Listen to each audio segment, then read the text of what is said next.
Alam mo yung naiyak ako pero ayaw ko sanang umiyak kasi ang pangit ko sa camera kaya niwasan ko umiyak. Ayun, yung karanasan sa buhay siguro na parang hirap ibalik. Alam mo yung nangangalakal ako tapos wala ka namang ginagawang masama. Lahat na ng diskriminasyon na sa akin na alam mo yung nilalaban ko yung sarili ko. Tapos kalakal lang naman yung hinahanap natin para mabuhay ako.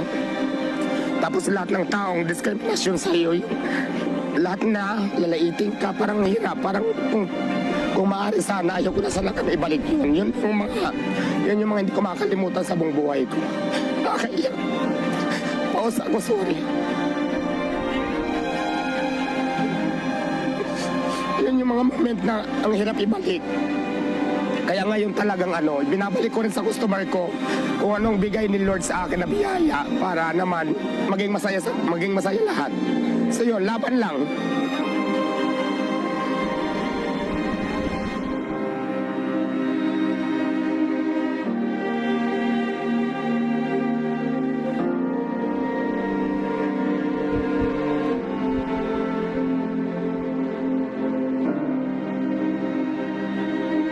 Hindi po ako nahihiya kung ano man po yung mga nakaraan ko kasi nakaraan na yan eh. At saka nangyari yan sa buhay mo, yun yung totoo, yun ang realidad. Bakit ka mahihiya?